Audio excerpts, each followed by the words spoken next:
for the market. Before mining begins, member companies will conduct detailed geological surveys to determine the gold reserves and assess the environmental impact.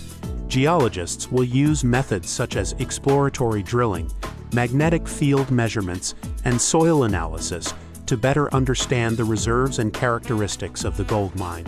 Mining must comply with local laws and international standards. Companies must apply for mining permits and conduct detailed environmental impact assessments to ensure that the mining process does not harm the natural environment and public health.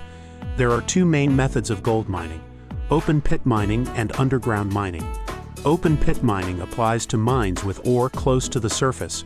Rock and soil are removed to expose the gold-bearing layers, which are then transported to a processing area.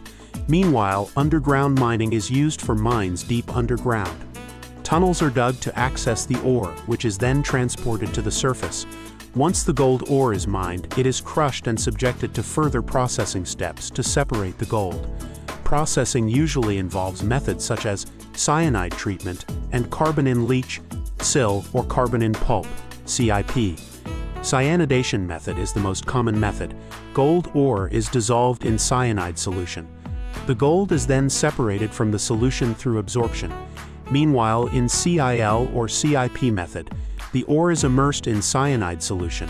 Then the gold will stick to carbon particles, making it easy to separate the gold from the solution. These methods strictly follow the safety and environmental control standards set by the World Gold Council and international organizations to ensure that chemicals such as cyanide do not negatively affect the ecosystem.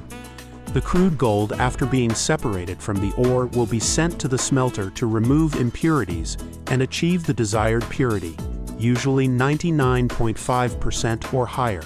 This process includes two steps: smelting and refining.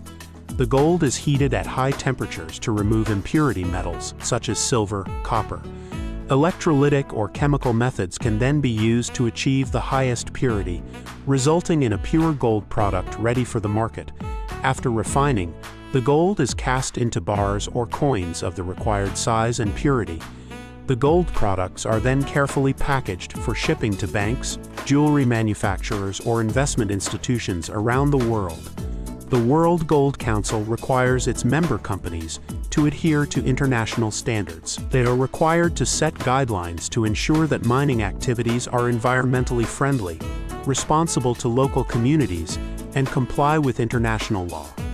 Companies regularly test the quality of water, air, and soil in the mine.